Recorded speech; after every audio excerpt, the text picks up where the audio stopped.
on my mind. Somebody in a parachute has just landed on the edge of the ring.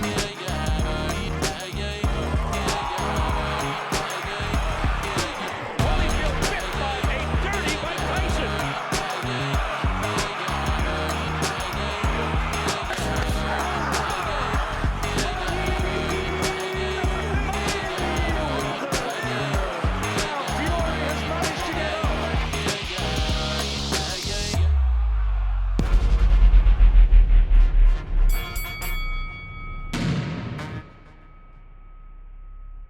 Hello and welcome back to the ID Boxing Podcast with me, your host, Rob Tebbutt. As always, I'd like to remind everybody, please like, comment and subscribe. Turn your notifications on for more boxing content. Now that's out of the way, it's a one-on-one show today, joined by Mr. Andy Clarke. How are you, Andy? Very good, thanks. Very good. Nice and roomy in here, isn't it? Without Barry. Yeah, I know. It's probably going to be a little bit quieter as well. I'll probably get through the podcast with slightly less fat jibes as well now, Andy. And now it's just me and you today. But yeah, he's unfortunately Barry was forcibly removed from the podcast today, never to be seen again. So unfortunate for him, but his loss is our gain. Well, he might make bail. It's who knows? Whether anyone will pull it up for him or not, I don't really know. But yeah, the men in the white coats came, and Barry Jones is no longer here, been forcibly removed. But yes, we are here for our Anthony Joshua and Jermaine Franklin preview. Feels a bit strange. It's kind of come around a little bit quickly. It feels like Anthony Joshua. It seems like only yesterday we were watching him throw title belts out of the ring in Saudi Arabia, but here we are, the comeback. I think it's very much kind of styled in that way as well this time around, Andy. They've got no choice but to do that, really, because if you come into it off the back of 2 defeats, then this is a rebuild, because there's just no getting around what happened there. Whoever it's against, and we all know how good Usyk is, no disgrace in losing, etc., etc., but not that long ago Joshua was the man, or one of 2 men. Him and Wilder were the 2 top names in the division. And in the UK, certainly we felt that Joshua was the number 1 because he had more belts. That's an imperfect way of looking at things, but that's definitely how we felt. I think it's fair to say that. And now things are different. It's almost 5 years to the day that he unified against Joseph Parker, and that is a long time, but if you think about it, he hasn't had that many fights since then, and he has fallen a reasonably long way since then, although he lost the belts to Ruiz and won them back. But this is absolutely critical for him. Of course he cannot lose, that goes without saying, but I do think he needs to put on a good performance as well, because I'm actually commentating on the fight for TalkSport, which I wasn't expecting, because Matchroom have gone with the BBC with all their radio rights up until now, since they hooked up with DAZN. So that's come out of the blue a bit. 5 Live are there too, but we were both doing it. So I'm going to be around a Matchroom Fight Week for the first time in about 2 years, and it'll be interesting to see how Joshua Week, which was always massive, how it is, because it has been quiet. You know, there's no 2 ways about that. Part of the reason for that is because he's not on Sky anymore, and I know that I'm working for Sky, and we don't want to go on about that too much because it's kind of a boring subject. Yeah. But it is just a fact that the exposure that you get is not the same. But just generally, it seemed quite low key. So I'm kind of intrigued to see how he is during the week, Anthony, new trainer. And just get a vibe of what the whole thing feels like, whether this feels like the start of something fresh and exciting and new, where he can strike out and look to get back to the top, or whether it doesn't really. Yeah, he's also, you make a good point there, as one of the points I wanted to talk about really is kind of, I mean, we're used to the big Anthony Joshua pay-per-view fights. You know, I think I can't remember how many title fights in a row. It's 11 title fights or something in a row that he'd had. Obviously, including those rematches with Andy Ruiz and Alexander Usyk. But it does feel a bit different this time. And also, one of the things that I was thinking about is because obviously he's now based in America under the guidance of Derek James. So he's not been over here. We've not kind of... I mean, he's not the most accessible fighter, I think it's probably fair to say anyway, but we've not seen him again, on Sky Sports News. We've not seen him around as much as we've grown accustomed to in the past. And yeah, on the back of 2 defeats, 2 high-profile defeats, particularly the last one and everything that kind of came with it, it does feel like a bit of a different fight week for Anthony Joshua this week.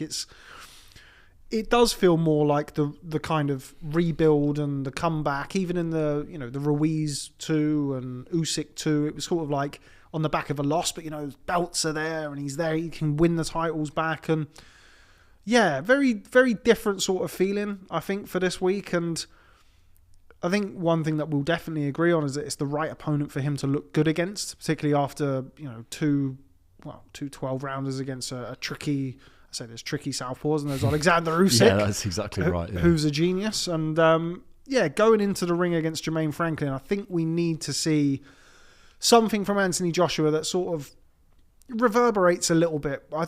As much as he's kind of become a little bit more of a boxer in recent years, and he's less so the kind of. I mean, we've spoke about it towards the Ruiz, the Usyk rematch, about the fact that he's not necessarily this destructive KO artist that he's kind of portrayed to be, but we need to see more of that version of him this weekend against Jermaine Franklin. Do you agree? Yeah, absolutely. And as you say, previously people would talk a reasonable level of nonsense about what he used to be.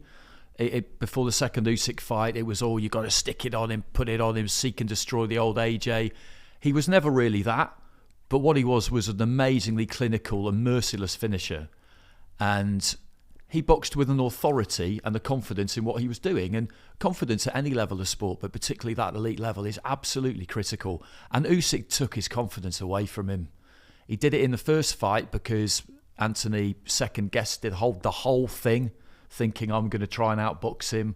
This idea that he could never compete with him on equal terms as a boxer just seemed to get in his head, and he got a game plan lodged in there, which was just the wrong one.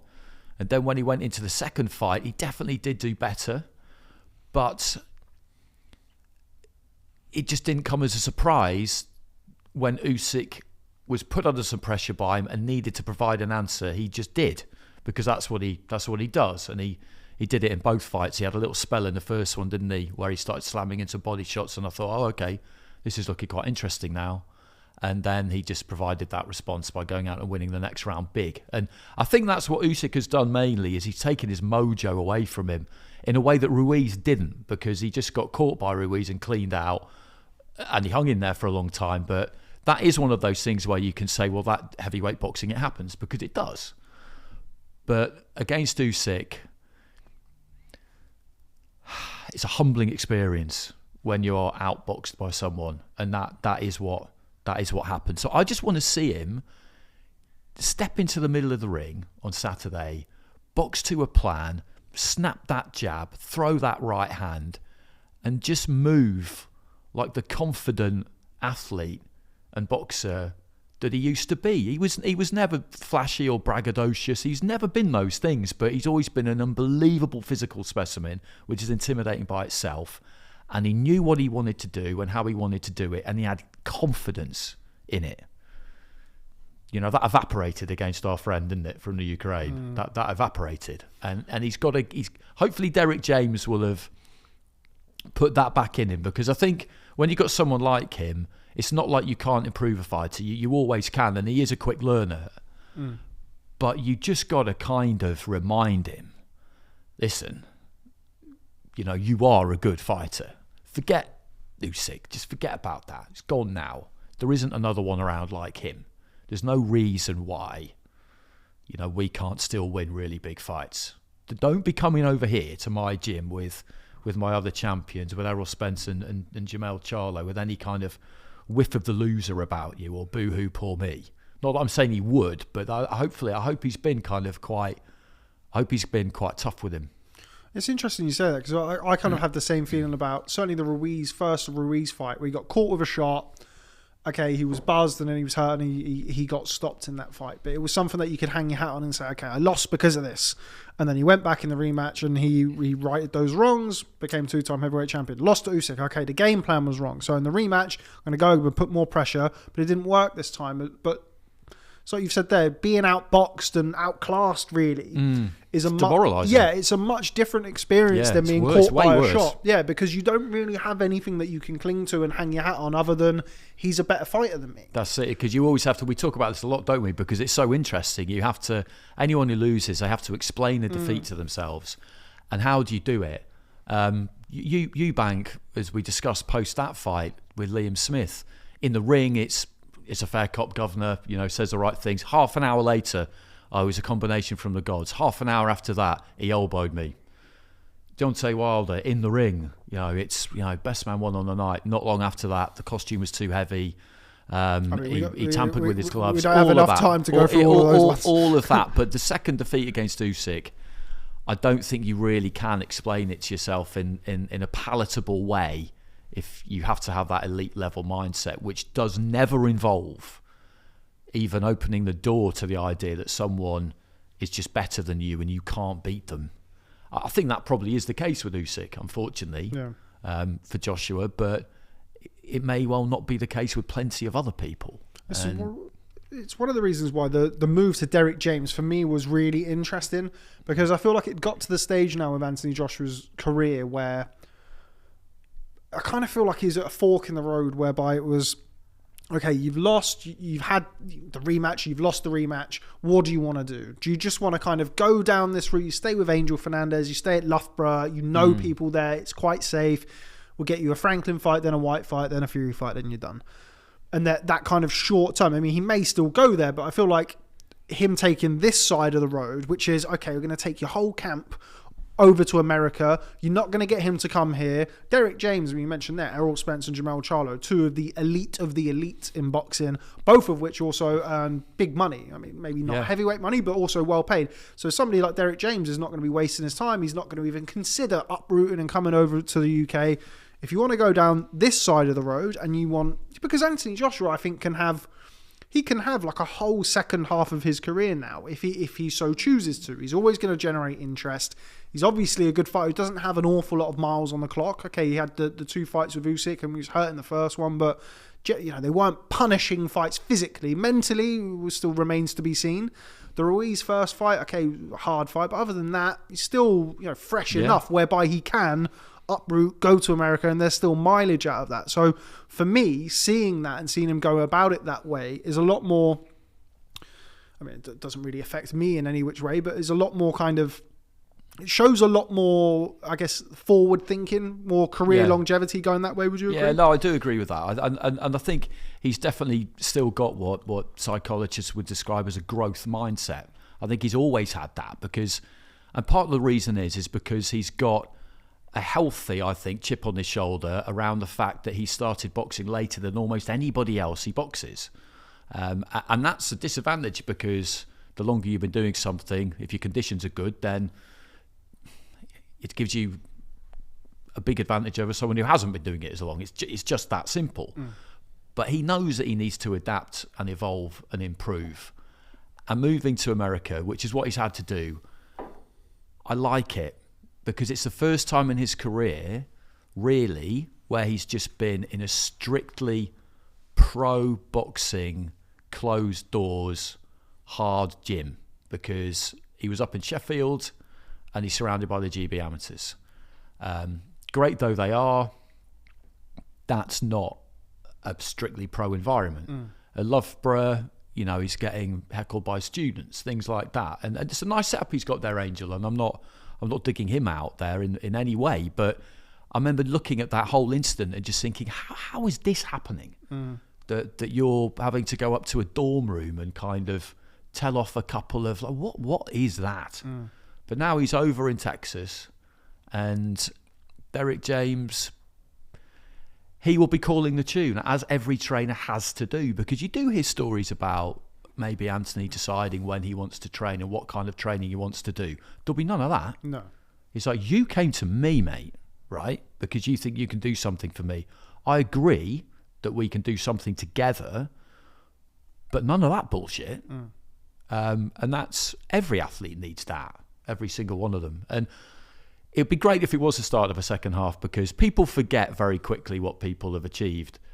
And what he's done for British boxing in terms of the momentum of the sport over the last 10 years and the stadium fights and the profile and all of it, it's been massive. It's been absolutely huge. And he's fallen short a couple of times now against a couple of opponents. It's allowed. It happens. But I do feel like he needs that strong finish, that strong final phase for him to be able to retire and be remembered in the way that he would like to be remembered, despite the fact that he's already 2-time unified heavyweight champion. Yeah, and that's what I mean. It's good to see that option, at least, well, on the surface of things, being explored. So I agree with you. Derek James is, dealing with an Errol Spence and a Jamal Charlo, and the Charlos, over the years have probably not been the easiest to deal with all the time. No, not Spence. No, exactly. Yeah, of course. Yeah, Spence as well. And him going in there and being sort of another name on the He hasn't got loads of fighters either, though, which is good. No, exactly. But the ones he has got. Yeah, very good. Those two got Frank Martin as well, who's doing really good things at lightweight. But him going over there and being sort of another name on the locker, so to speak. I mean, even with GB, at GB, you've got all of the amateurs around. Oh, that's Anthony Joshua. Yeah, of course. You're a demigod, aren't you? You're not really. You're not just another fighter there. And not to say that would have gone to Joshua's head, but if that's not working or you feel like you need something, then him going all the way across. I mean, you mentioned there about, I guess, rumours or things that have been said around Joshua and how he manages his training camp. Robert Garcia, I was never really sold on Robert Garcia coming over here to be part of the camp for a bit of it. It was kind of like you're either all in or you're all out. I think Angel arranged that camp, basically. I think he was the one who did the work on that front, and Robert came in as the kind of older brother style figure. And but I got that similar kind of vibe that it wasn't like Robert was kind of cracking the whip or anything like that. I don't think he was. I just love the idea. Any fighter in any fighter's career at any stage, that you could hit a point where you move to a new gym and you're maybe self-conscious about, am I the best in this gym? You're 2-time unified heavyweight champion of the world, and like you say, up in Sheffield, I don't think he needs it for his ego, Anthony. No, I don't think he does, but that's just how that vibe would be. But it is like something out of a film. When Apollo Creed takes Rocky off to train at his old gym, and he's clumsy, and everybody in there can do the steps, and everybody in there can do the stuff that Apollo's asking him to do, but Rocky can't do it, and he's self-conscious and he feels like a prick.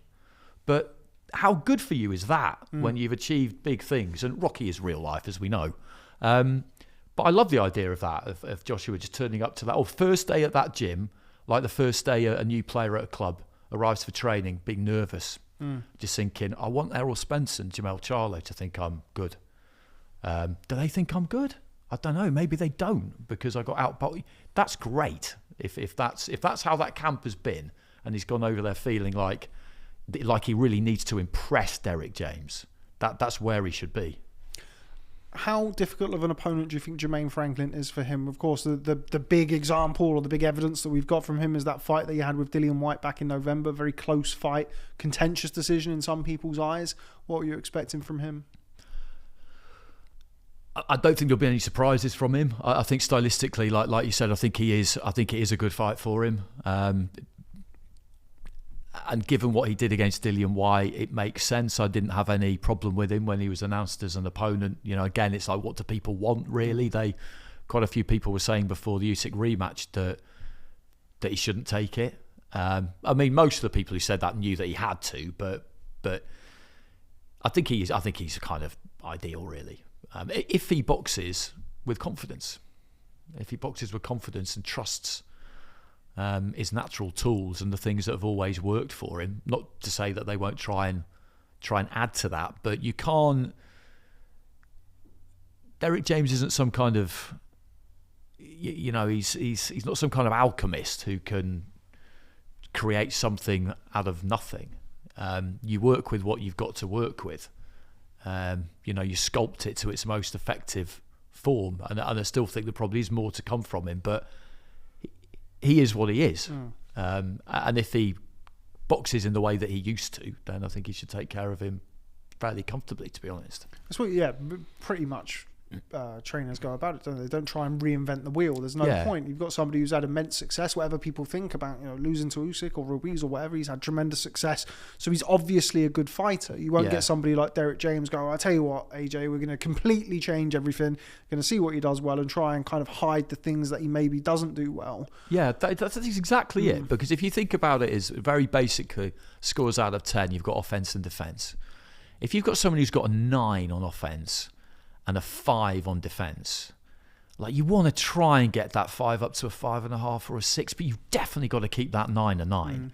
You don't want that aggregate score of 14 to go from 9 and 5 to 7 and 7, because that's worse, isn't it? If you've got a 9, then it means you can beat pretty much anyone. You might be a bit vulnerable, but that's you can't concentrate too hard on strengthening weaknesses at the expense of weakening strength. You can't do that, and that I think is what for me separates the sort of like good trainer from a really good trainer, where they can just smooth that rough edge but sharpen that blade even more. And that's, like you say, you just remind him when he needs it. I hope he's been tough with him, but remind him when he needs it, you are a good fighter. You always have been a good fighter. So much of it is mental, isn't it? It certainly is, and particularly with Joshua, is kind of, I think the more and more we've seen of him as a pro, at least, the more we've kind of been let into this side of him as a student, essentially, and somebody who is thirsty for knowledge, who wants to absorb new bits of information. And I mean, I did an interview with him at the announcement press conference. He sort of turned around to me, he's like, "Who are your favourite fighters?" In the interview, he's like, "Who's your favourite fighter? Which fighters do you like? And how do I know?" And I was kind of thinking like, and he was talking to me about like Sam McVeigh and people like that. Wow. And I was thinking, like, I really wasn't expecting this to come from there. But I think, I mean, kind of with great power comes great responsibility and great scrutiny. And over the years, people have dissected every last little bit that he's had to say over the years. But I feel like that scrutiny can make you second guess yourself when things don't go well. And I think that's what happened in that first fight against Usyk. You can get a muddled mind, can't you, really, really quickly. And that ability to learn and that eagerness to learn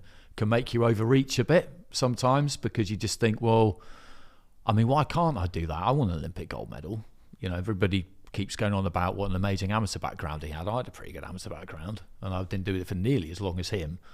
But it's just having that awareness to know what you are and how you can be your most effective. It doesn't mean you can't improve, but to all of a sudden start to do it a completely different way, like you just said a few minutes ago, which I think is what he did try and do against Usyk, is just, I mean, it's crazy, really, isn't it?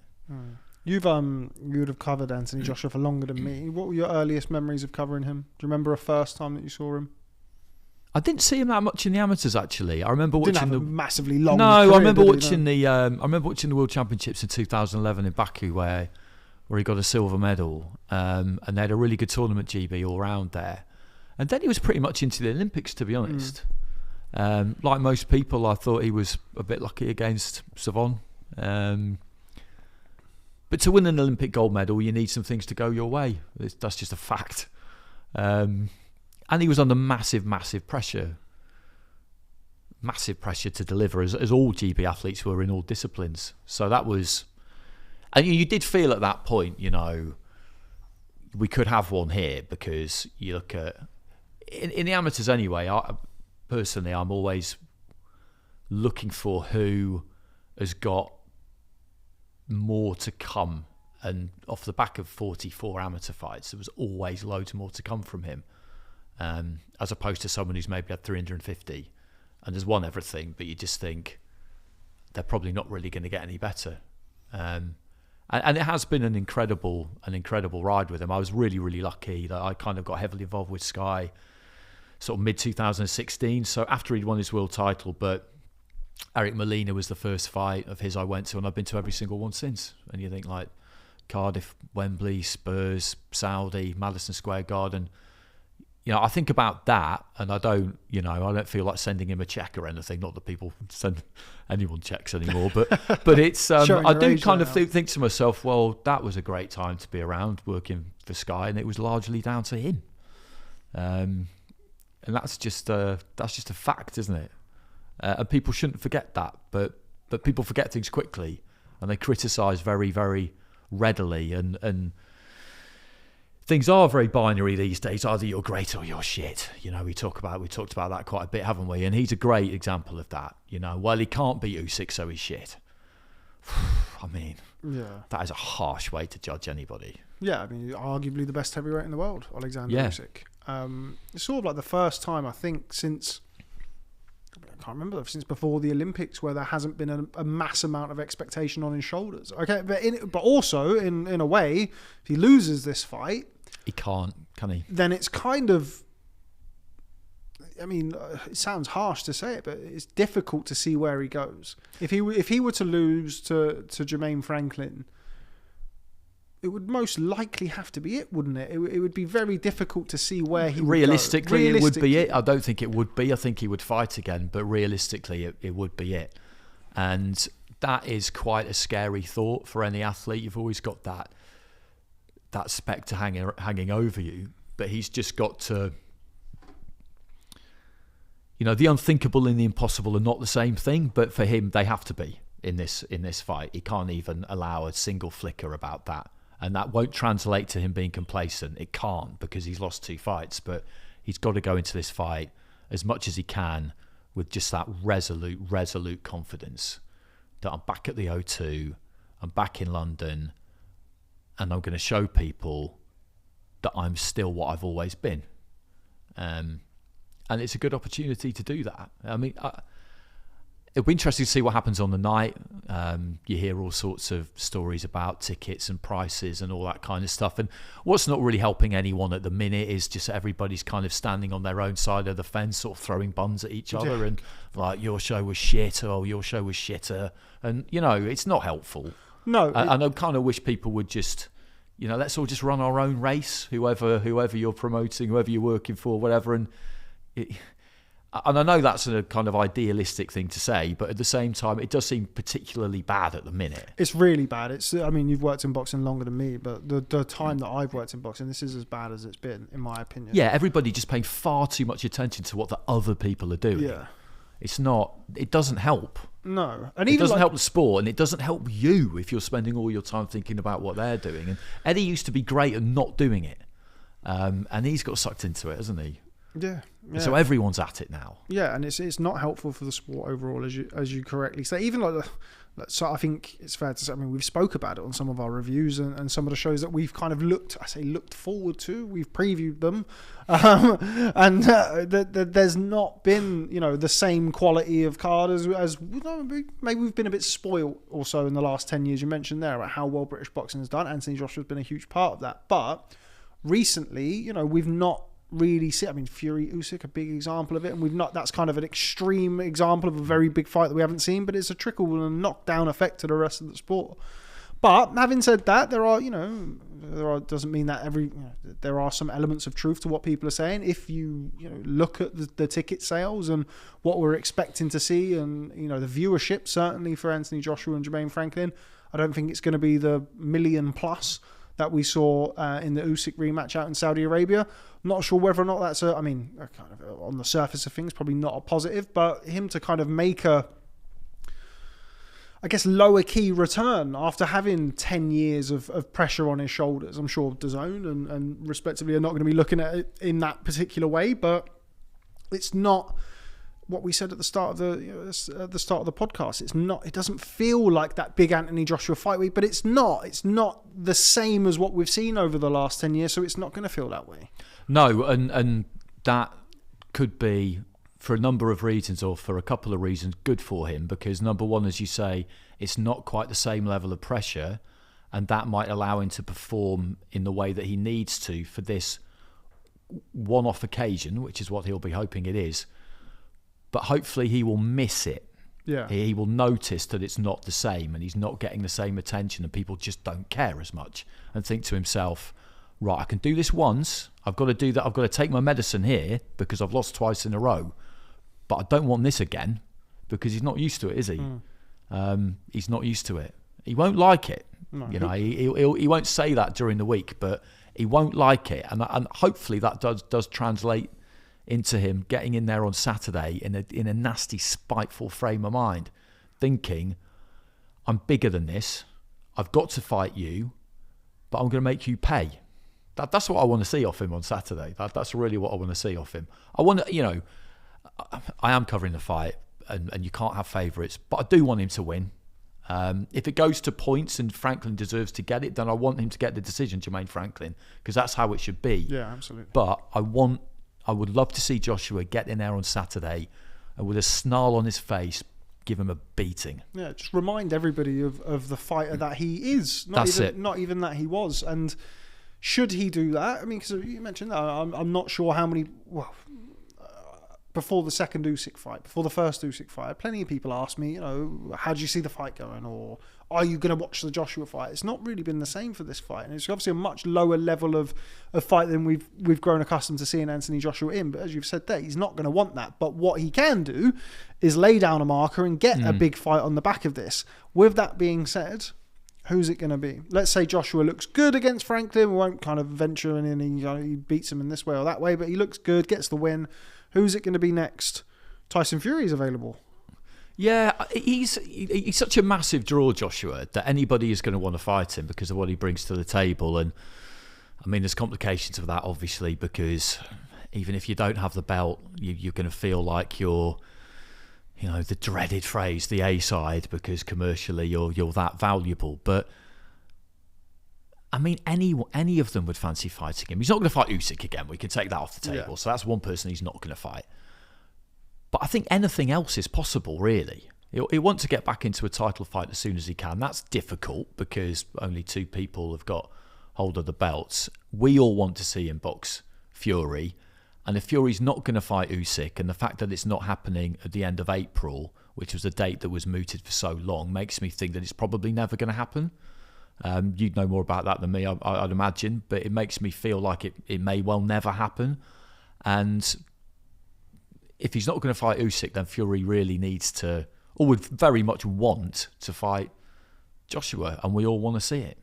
We all want to see it. I don't see Anthony wanting to mess around. Like if he does the business well on Saturday, and the WBC belt is a one that he's never held. So that for me would make the most sense. But what makes the most sense and what's most likely to happen are not generally, or at least rarely, not often, the same thing. Certainly not in boxing. But yeah, I mean, it's difficult to see. I mean, who knows what Fury's going to do? I saw Frank Warren say that he might retire again. He's going to do this. So we have literally no It's hard idea. to make plans, isn't it, around him? Yeah. That's the thing. I mean, Wilder would be great. Joshua Wilder. I mean, I always loved the idea of that. It's a crime that didn't get made back in the day because it was 2018, wasn't it, when it was really big? Yeah. Well, he beat Parker end of March 2018, and then he had the WBA, IBF, WBO. Wilder was WBC champ, and they basically had all summer to make that fight, and it didn't happen, and he ended up having to take his mandatory against Povetkin. Yeah, God, that was bad. That was really bad, and depending on who you listen to and what you believe, will kind of... Yeah, who knows who was to blame for it, but I mean, it was bad. But the fact is, we didn't get the fight, and we could have had undisputed between 2 unbeaten knockout artists. Well, we've had 5 years now, almost, where the 4 belts have been owned by 2 people. I mean, the identities have changed, but we've had that for 5 years. How can you not get a fight for undisputed over a 5-year window? And there were reasons for it, rematches being one of them, but a fairly major part of it. But quite often you've got 4 belts and 4 different people owning them, and undisputed is a million miles away, but we've been 1 fight away from it for 5 years. If you could see Joshua versus Wilder or Joshua versus Fury next, which one would you want to see? As a UK fight person, you've got to say Fury, haven't you? You have to say Fury. But I love the idea of Joshua Wilder. It's a close second best for me. Yeah, I mean the Fury fight because of everything that went. But having said that, let's say Joshua Fury was to happen in Saudi. Yeah, I mean, would you be bothered by that? I mean, we've both covered shows out there. Yeah, I've always, for full disclosure, always enjoyed the trips out there. Me too. For me, generally speaking, the work is the same. Just the climate's slightly different. Yeah, exactly. Yeah, but you'd want that Joshua Fury fight, or Fury Joshua as it would now be billed. It's funny how those things change over time. Yeah. To be at Wembley, wouldn't you? You'd want it to happen over here because you'd want that kind of like when the Euros and what have you that take over the whole country, to have them both on UK TV and doing the breakfast shows and doing all of that sort of stuff together and really turning it into kind of almost a UK festival really of boxing. But it doesn't feel like we're very close to the fight. I think the fight's been announced like 3 times. No, it doesn't feel like we're close to it. It really doesn't. And the Saudi factor is interesting because I was over there at the end of February working for them for the Paul Fury fight, and it was around that time that it was becoming apparent that Fury Usyk wasn't going to happen there. That's quite interesting because, as far as I understand it, and this isn't courtesy of any particular inside information, Fury wanted too much money and they weren't prepared to pay it. Everybody knows they've got loads of money, but just because you've got loads of money, you still have to draw a line somewhere. You can't set the precedent of caving to everybody's demands or whatever they may be, because that will just make their life difficult going forward. It'd just be open season, wouldn't it? So the idea that every big fight will end up in Saudi very quickly became untrue. So that kind of makes me wonder about things going forward.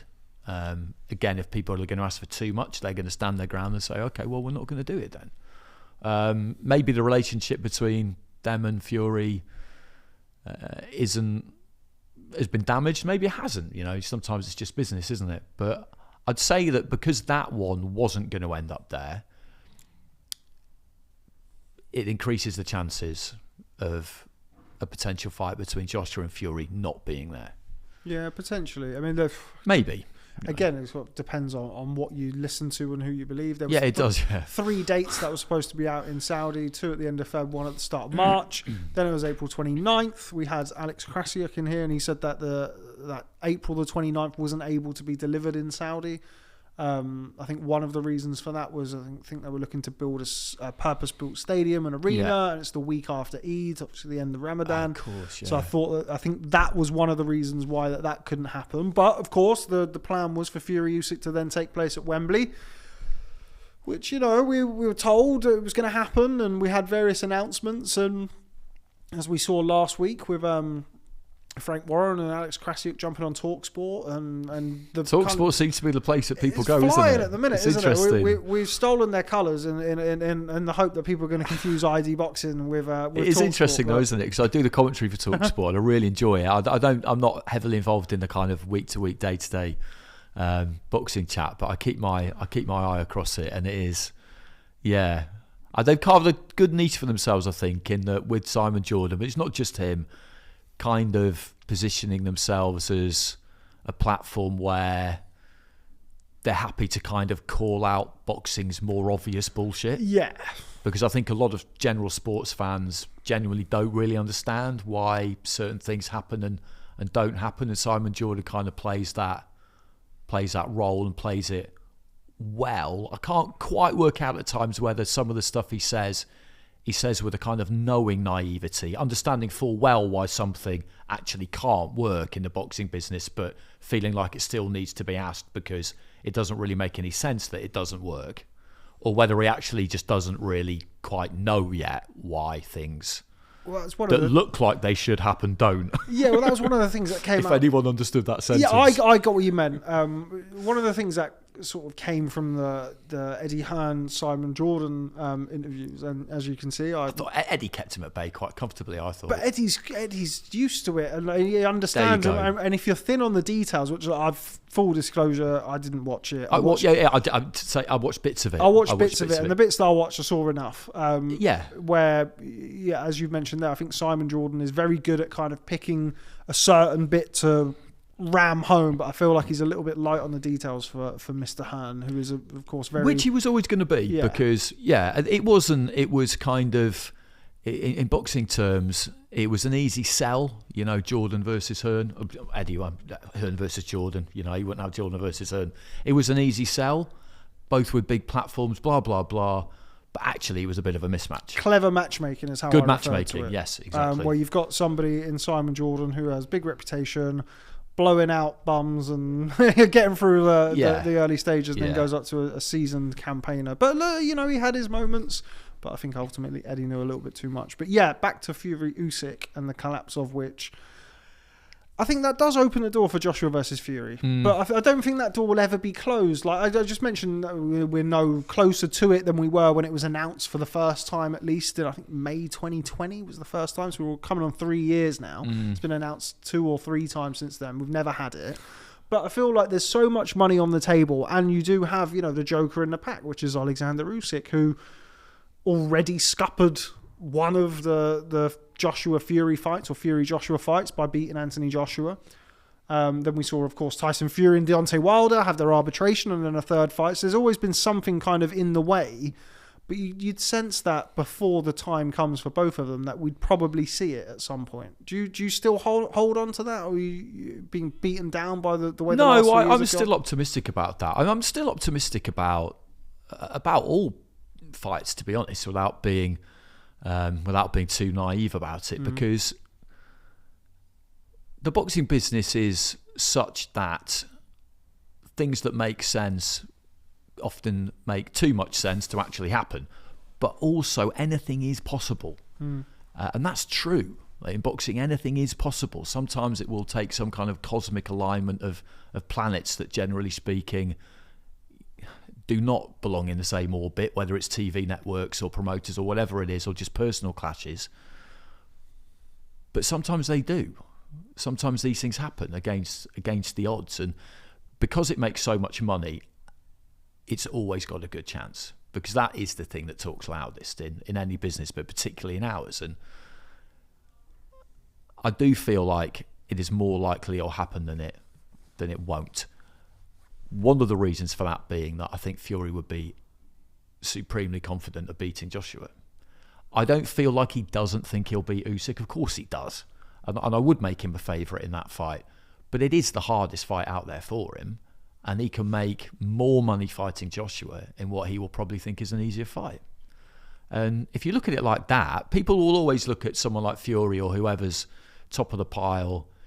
If you think he's top of the pile, I do myself. I think he's done enough to prove that. And they'll talk about his career in terms of what he needs to do, like for his legacy. He gets to decide what he needs to do for his legacy. And if it doesn't involve fighting Alexander Usyk, that's a shame. But hopefully he's got some other plan that's going to trump it. And that can only be one thing, and that's fighting Joshua. Although, in brutal terms of what does that mean in placing him in the pantheon of heavyweight greats, beating AJ would mean less than beating Usyk, because he hasn't got any belts and Usyk's got 3. But how much does Fury care about that? That it's easy for us to assume that he's desperate to become undisputed champion. Maybe he's not. Maybe he's not really that bothered. Sometimes we'll talk about the fact that he's won all the belts and he doesn't need to win them again. And he's been, I think, 2-time Ring Magazine champion and lineal champion, depending on where you're drawing the line with regards to his retirement and various retirements. He reactivated his lineal status. He's still the man, wasn't he? When going out and beating Wilder, it kind of reinforces that. But some days, because obviously Tyson is a very much, I don't profess to know the man at all, but from what we see of him, is very kind of up to date with his boxing history, certainly in the heavyweight division. So I think probably deep down, maybe beneath all of the kind of hyperbole and showmanship, that he does have that kind of desire to be. We've heard him talk about, I'm going to have this one and then retire. And then he said, the next day I'm going to beat Joe Lewis's record and I'm going to do this and I'm going to do that. I do feel that he's enough of a thoroughbred and he's enough of a boxing man that he would want to leave no room for argument, that when he hangs up his gloves, his achievements speak for itself. I mean, people talk about this man here, Lennox Lewis, and the fact that he fought everybody. Okay, he had a couple of losses, but still, avenged both of them and still became, a legend who fought everybody in his era. We can't say that about Fury yet. I mean, he's got those great wins over Vladimir Klitschko. He may well feel, though, that because not that long ago we were talking about him in terms of, and with his encouragement because of his perpetual retirements, that he wasn't going to have long left. And that, before he's done, he needs to become undisputed and he needs to fight AJ. So, get that done and then, away we go. But he could box for ages yet, because he said in the build-up to that Chisora fight, some of it was quite kind of difficult to hear about talking about how boxing will retire him, not the other way around, because boxing will put him out of his misery because he needs it. So he could box for another 5 or 6 years yet, and he might just be thinking to himself, there's plenty of time for this. There's plenty of time for this, and it's got to be on my terms. So, and if it's not going to be on my terms, then I'll wait. That might be his mindset now. Whereas previously we were thinking the clock was ticking on his career, and you never know with him. Like you said, anything can happen at any point, really. But what I took away from those comments pre-Chisora was that he wants to box for as long as he can. He definitely won't feel like he's regressing. If anything, I think he'll feel like he's getting better and better and better. And that it'll become more difficult if the belt's splintered, obviously, but just think, all right, well, Usyk can box Daniel Dubois. That can't happen till, because of his knee, probably July, maybe a bit later than that. I don't know how that's going rehab-wise. I'll fight Joshua, maybe I'll fight Joyce. If all three of those belts stay with the same person, which you'd think they will, then, we can talk about it again in a few months. Yeah, I mean, it really is pointless trying to second guess what he's thinking. Yeah. I do agree with you, though. I do feel like Fury looks at Usyk and thinks, hard night's work. I'll beat him. I'll beat any man. Yeah. All of the stuff that comes with it. But I do feel like he knows enough about the sport to look at Usyk and think, it's tricky night's work. Make sure I get paid properly for it, and paid properly. Like he's going to be getting paid small money. I think one thing we always, or you can always underestimate, and I'm not trying to patronise anyone here, but that fans who don't have our access maybe don't think about enough is the fact that this is a really hard way to earn a living. Yeah. And you talk to fighters about certain fights, and sometimes you just you almost get a look inside their head, and you realise that they're not these invincible supermen, and that it's not very enjoyable a lot of the time. They have to take themselves to a place physically and mentally that isn't pleasant, and we think, God, they should be salivating the thought of signing up for what looks like it's going to be an all-out war, but they actually have to do it. Yeah. Like we don't, and you get that sense, I think, when you chat to fighters every now and again, where I might just glibly throw out, oh, that'd be a great fight, you and him, that'd be absolutely amazing. And you see the look in their eyes, which is just like, yeah, it'd be great for you, mate. Yeah. Yeah, great, yeah. I mean, but, for me, Yeah. I'm thinking when you're Fury and you've got the drawing power of him, and we saw what he did with Chisora. We did the preview show, myself, you and Barry. We were all had our reservations about how well that would sell. We saw on the night just how well it sold. Yeah, 60,000 plus. That was really impressive. It was massively impressive. Really and you look at, and the thing is, what he managed to do last year, I know Dillian was different because Dillian was his mandatory, wasn't he, in the end? But he sold like 165,000 tickets for what were two complete mismatches. Yeah. I know he had to fight Dillian, but they were two complete mismatches, but against Brits. So it generated the interest, and Spurs was... I never felt the time of year was going to be a big problem because people turn out in their tens of thousands to watch football all year round. And the card was quite short, so it was, you're not outside for that long.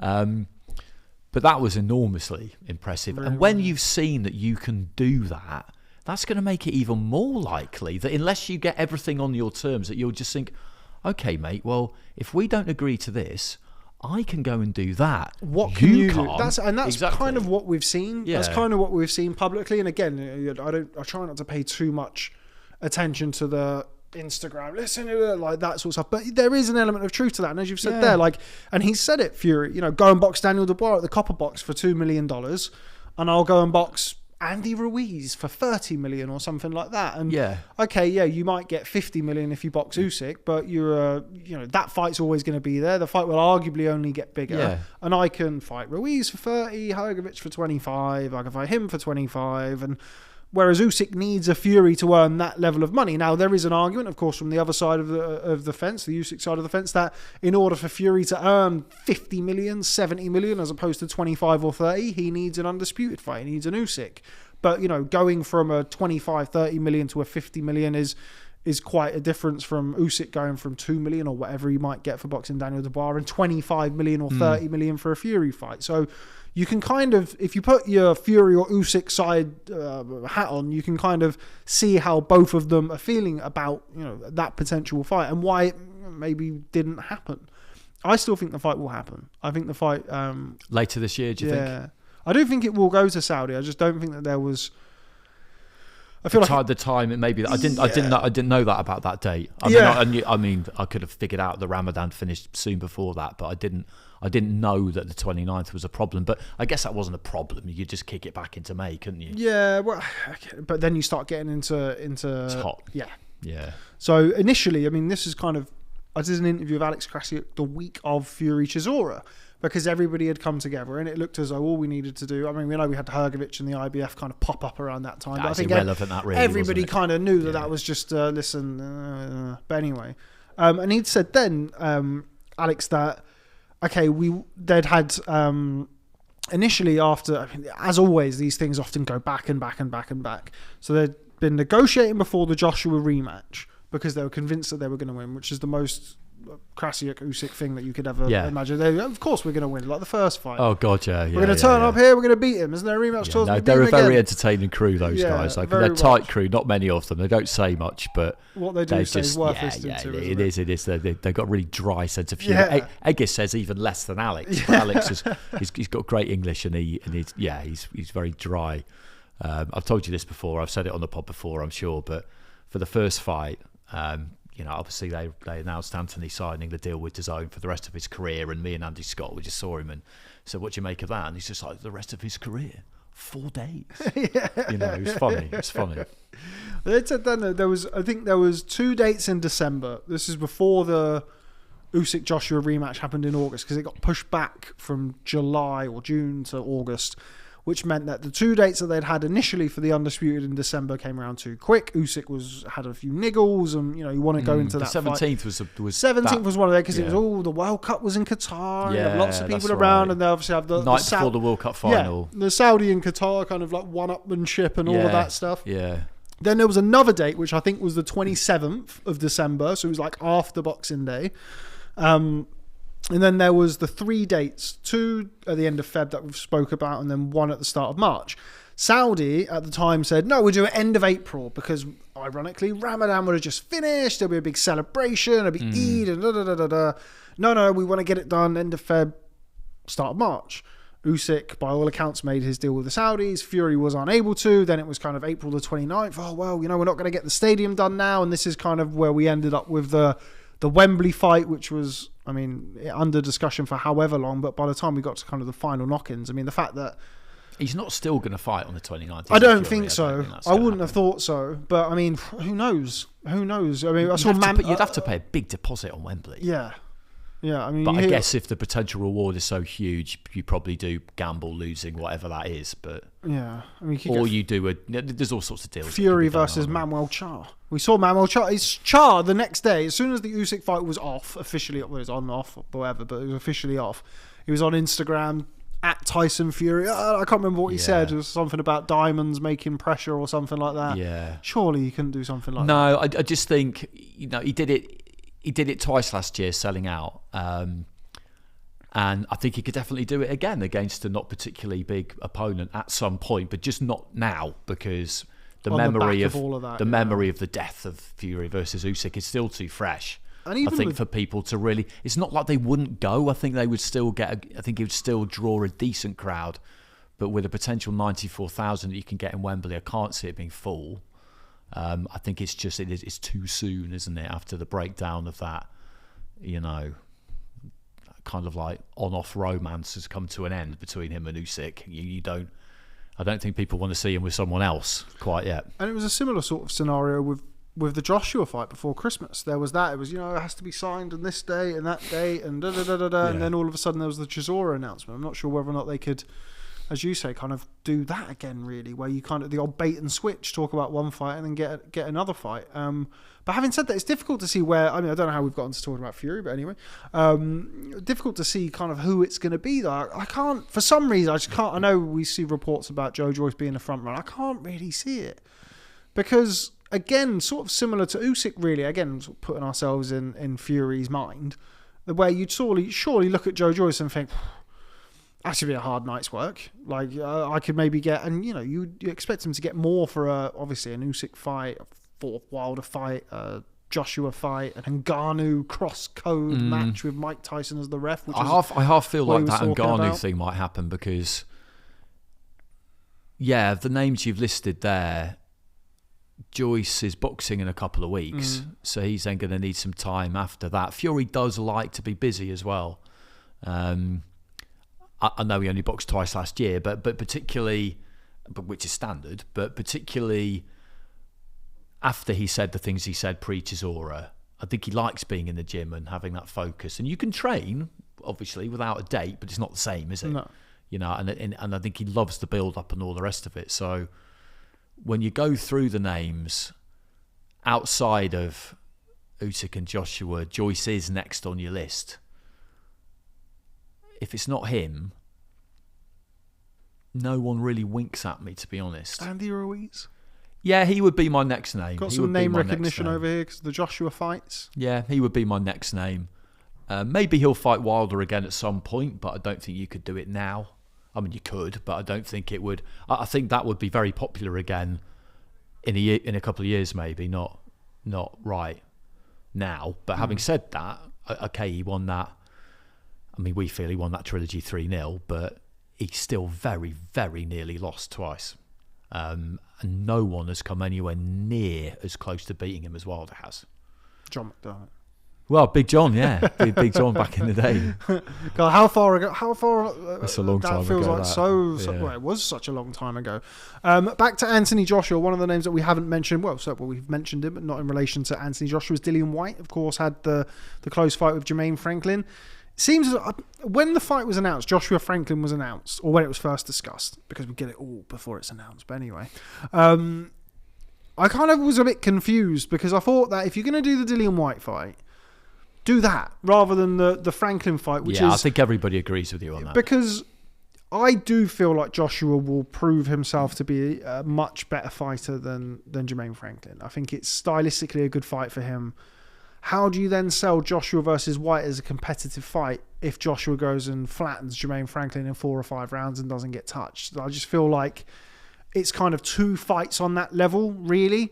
I mean, of course, the Whyte fight would be marketed much different. They don't like each other. You'd get, that kind of needle that always sells those bigger fights. But from a competitive point of view, I feel like if Joshua dominates Jermaine Franklin, which I fully expect him to do, whether he runs through him in 3 or 4 rounds or breaks him down or whatever, then the Whyte fight kind of loses a bit of appeal for me. Yeah, I think that's fair. And the only answer I can come up with really for them not wanting to do Dillian Whyte straight away is that they want him to box 3 times this year, and that's kind of the easiest way to do it. If they just give him a runway of 2 fights, they expect him to win and then do something at the end of the year. But as for what that would be, Fury would be the hopeful guess. But as for what that would be, if there can't be any firm plan in place for that. They can plan out these first 2, and the planning 3 steps ahead in boxing is dangerous, let alone difficult. But I think you could do it with some confidence that he will beat Franklin and then beat Dillian Whyte, and then slipstream into that 3rd one before the end of the year. But that would need to be a big one.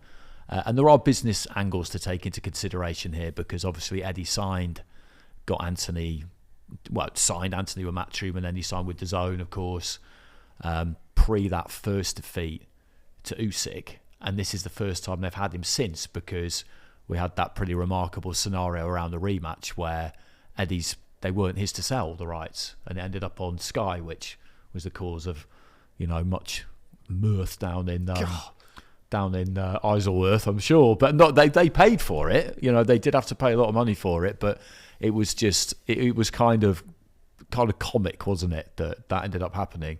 So they'll feel like they want to not just get their money out of him, although that's definitely a factor. Just have a couple of goes at packaging him up and promoting that fight and selling that fight on their own platform before they did a really a really big one, because you do need to find your groove with that stuff. Sky's so well practiced at it, so are BT now, at building and selling and producing literally those big fights on the night. And it's not like DAZN haven't done big nights; they've done plenty of big nights. But each individual fighter has to be tailored, doesn't it? Like treating a Canelo fight week will be different from a Joshua fight week. So there's things like that. But I agree, you don't need a warm up for Dillian Whyte, somebody you beat in 2015, and with the greatest of respect to him, and I do really respect him, Dillian Whyte, because I think he's maxed his career. He's not going to win a world title, but overall he's definitely won. Oh hasn't yeah, he? absolutely. He's definitely had won. a brilliant career. He's not what he was.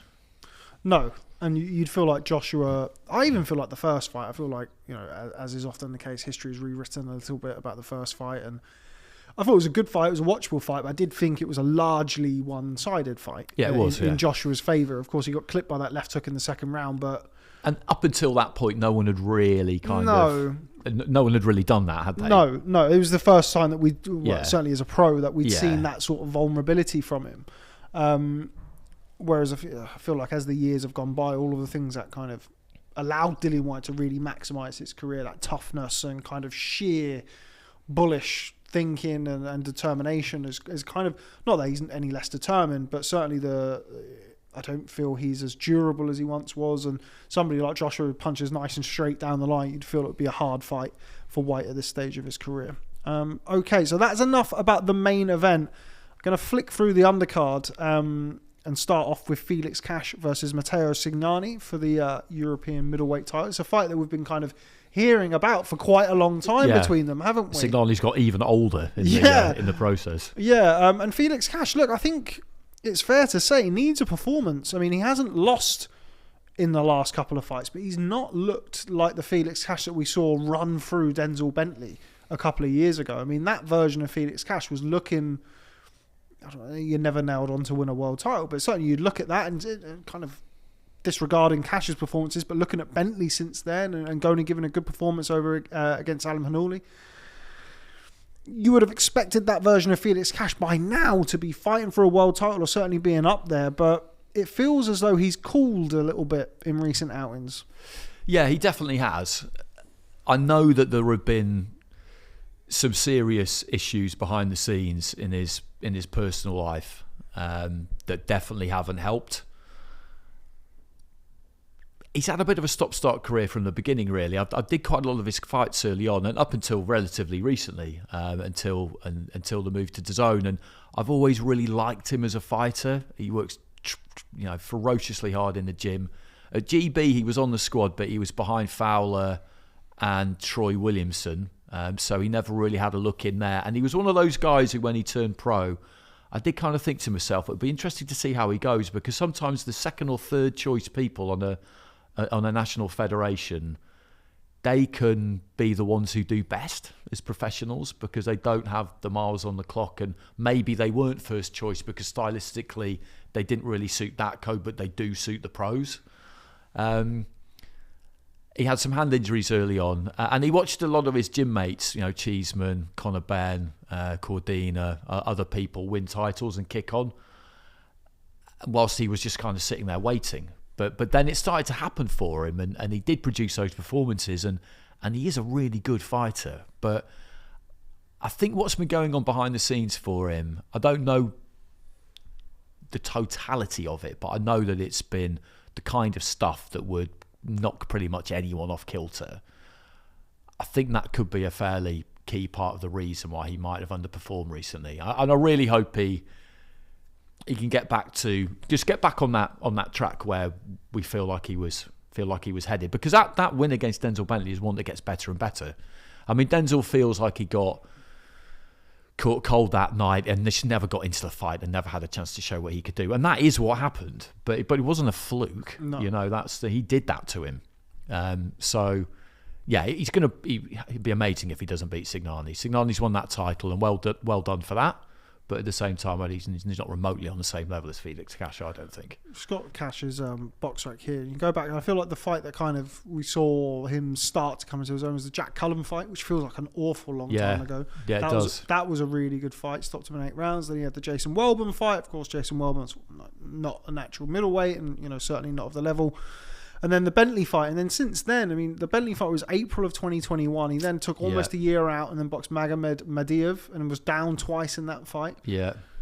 And you just want him to, particularly with a certain Ammo Williams on the card as well. Yeah. I really like that fight. And, I think inside the ring, it's a good clash of styles. I mean, why and did also they not outside. just do that now? They should have just done it. Yeah, I was confused. Do they feel that Cash just isn't ready? Like he's not quite over, or I have no or is he idea. tight at the weight, or there's something? But if he's tight at the weight, that's even more reason to do it now. Do it because sooner. It's not going to get easier, is it? But they had the I mean, he's always ripped to a shred. Yeah, he's one of the leanest fighters. But he always has been. It's not like this. It's not like you see him during fight week and feel like he's getting more gaunt. He's always been hard.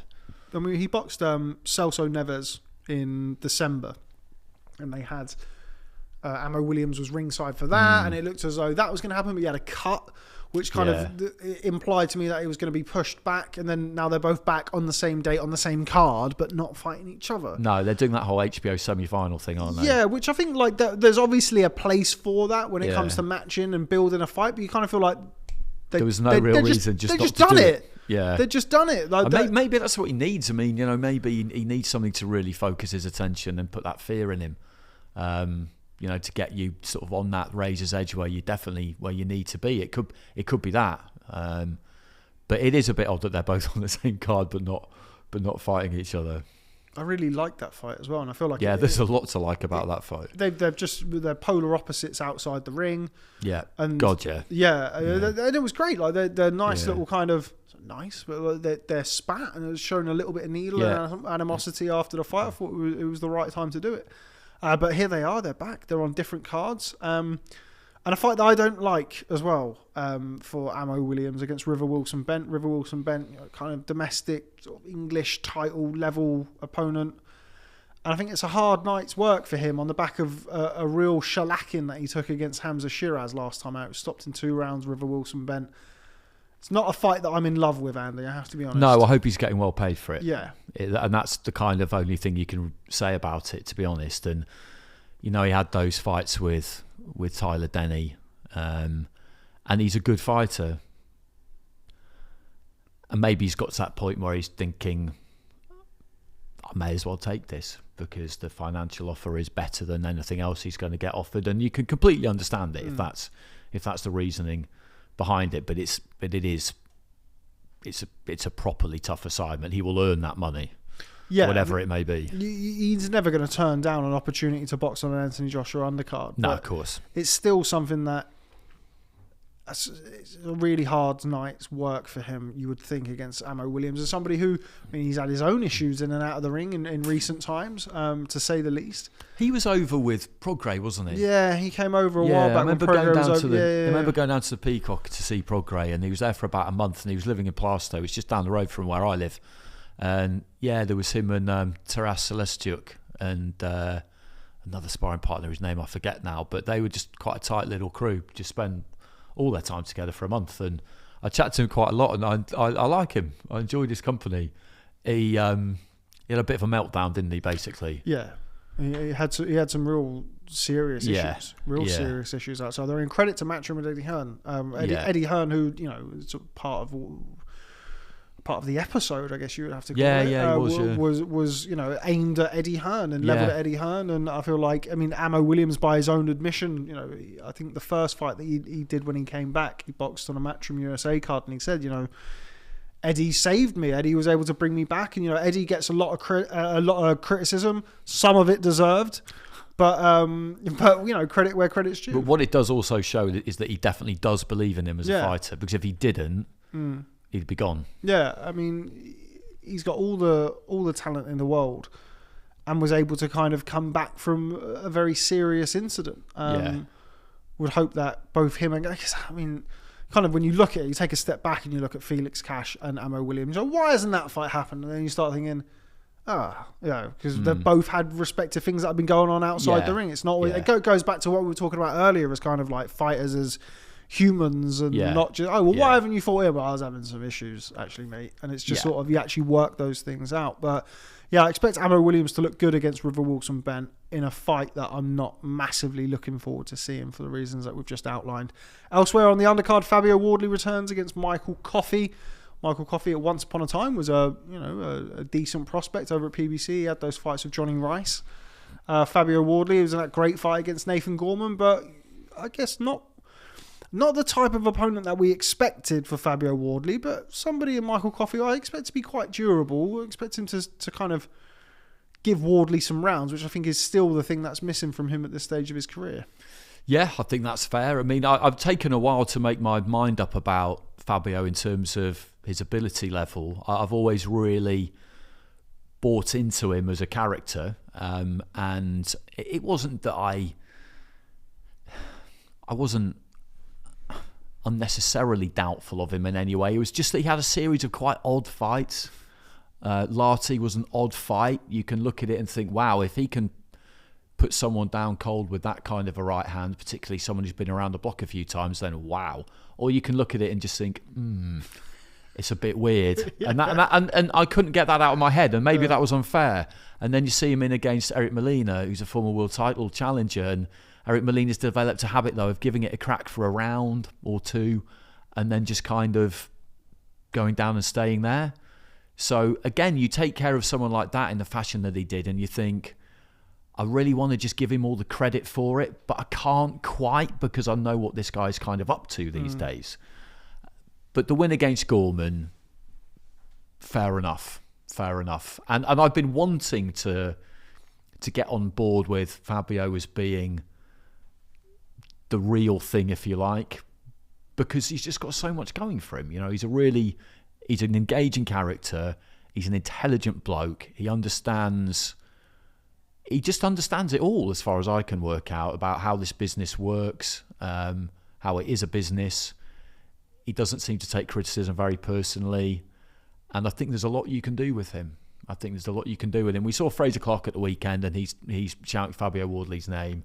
That would be an absolutely brilliant fight and a really good occasion. I'm guessing they wanted a British title fight for him for this card, but they just couldn't quite get one together. And to be honest, at the minute, it's not like there are loads of obvious suitors, are there? Not really, no. And particularly like heavyweight. Sol Baker's just won the English. Yeah, but would they want to do that right now? They're two matchroom fighters. Yeah, you'd think that'd be too soon for him. Yeah, I mean they couldn't have done it on this card, but yeah, there's not like who was the Cash Ali. Yeah, true. Yeah, I think that's a good fight for Fabio Wardley, because actually, for all of that, and I have the same reservations about Wardley as you do, in the sense of he's had 4 white collar fights, had 15 pro fights, and kind of the way that he's been matched has been very quite odd as well, because you mentioned like Eric Molina, and then he boxed like Daniel Martz and people like that, and he's not had those rounds. And I know that the Marius Vac fight was something that was discussed for him for a little while, and Carlos Takam's name was thrown out there at some point as well. I think it's probably a little bit too soon for Carlos Takam, but like somebody like a Vac, particularly, I could see Vac. Yeah, that's not a bad shout. Particularly now after he's had that gut check, and I think that's one of the endearing things about watching him fight Wardley, is he is very much of the fight in the fight or flight mode, isn't he? Oh yeah. If he gets hit with a shot, I mean the Molina fight, I actually thought Molina was winning that fight fairly handily. He buzzed Fabio Wardley with a right hand. It was like a red rag to a bull. Then all of a sudden, the fight was over. Yeah. And it was kind of like the Gorman fight was very similar. I think he had his nose injured in that fight, and then all of a sudden he came back and Gorman's down. And you like watching fighters like that. You like that reaction. Absolutely. When I was kind of describing earlier on my reservations isn't quite the right word, but it's just I couldn't quite work out how good I thought he was. And that never sits that well with me. Yeah. Like I don't feel like I'm always right, whatever conclusion I come to, but I kind of, it's like with Eubank Jr. for a good stretch, and still now almost, although I feel like Liam Smith showed us. How good is he? Is he this? Is he that? Is he what the fuck's going on here? And you just need with that Fabio, opponent. that's how it was, because nothing to do with him, but the slightly just victories where you could play devil's advocate and say, well, on paper it's one thing, but in the real world, what was that really? I and maybe I was a little bit too slow to give him the credit for it, but I was waiting for a Gorman, and he did the business. So, and it was great to see, because I think he's got a lot to offer on all fronts. Yeah, and it's whether or not they're ready at the stage of their career. There are a few interesting names domestically out there. David Adelaide, I think. Yeah.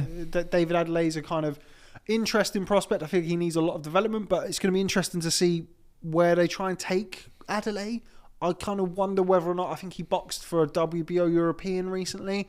I wonder if it may be kind of the what's now going to be past domestic level. Yeah, what's now going to be known as the Anthony Yard route, I guess, in the modern you can age. You can do it. Kind of nick a WBO European, then he did put up quite a funny tweet the other day, Fabio. It might have been earlier today, actually. I think David had tweeted something like about in the trenches, and he quote tweeted it and said, "If by in the trenches you mean 6 rounds against Campbell Sokolowski, then well done." Yeah. But I love that kind of stuff, because it just builds something in the right way, doesn't it? Yeah. You're poking each other. No one's racing for the bottom, and it's good stuff because it's good back and forth. As much as obviously sparring is kind of, and particularly at heavyweight, it's difficult to get any heavyweight sparring.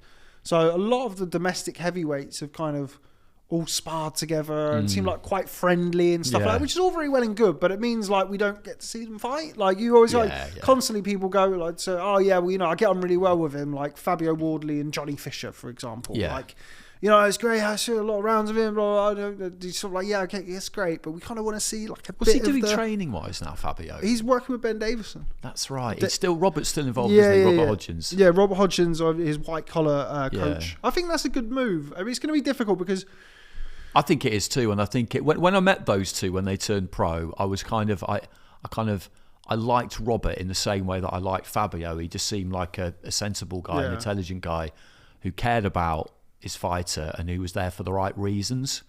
And I think the fact that he's happy to let him go to someone more established, but just still have a role because he wants to still be involved because he gives a shit. Yeah, because some great because because sometimes you think, no, I've got to cling on to you because I'm never going to get to. You're my guy and you owe me and all the rest of it. And it was just really, really obvious that he wasn't like that. Yeah, and you need that comes. I've spoken to Fabio about it a little while ago when the move, or I said move, he's still working with Robert, but him deciding to kind of do some sessions and stuff with Ben Davison.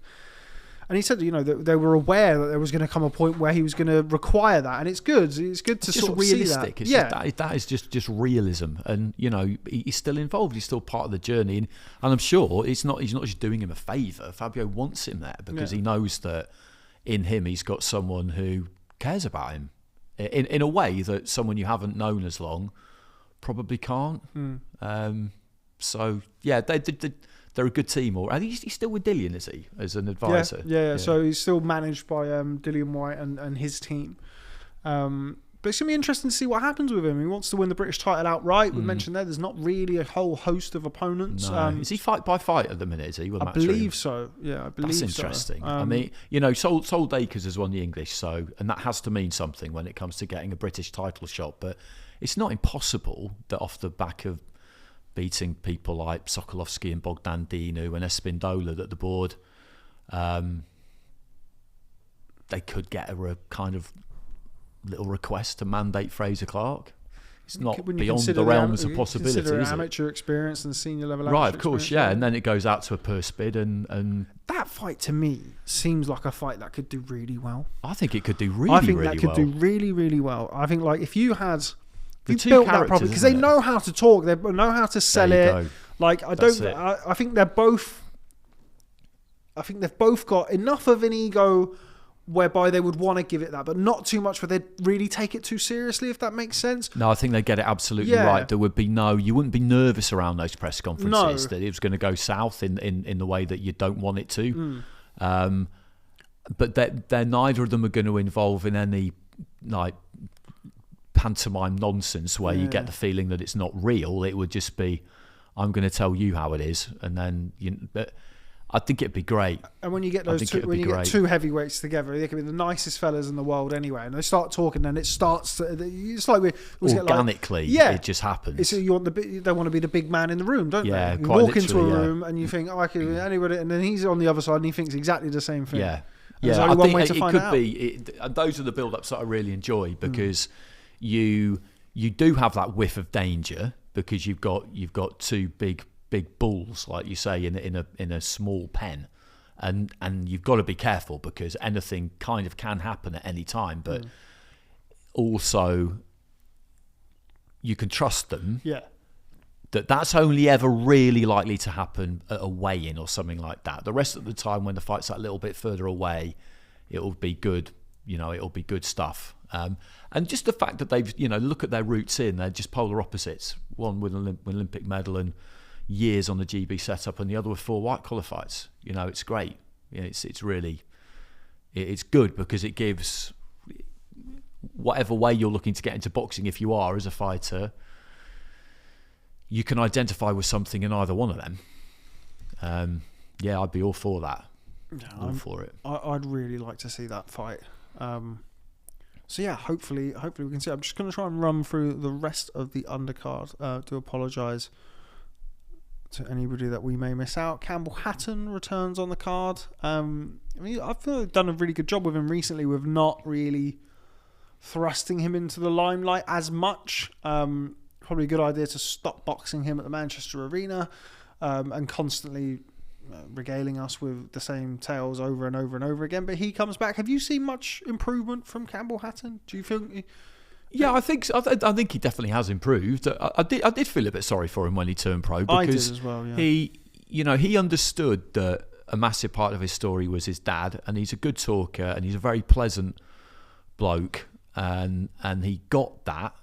And he realised that there was no avoiding it. So you lean into it rather than kind of go too far down the route of I'm my own man. Because as much as you claim that, you're still going to end up talking about it a lot. So he was happy just to do it.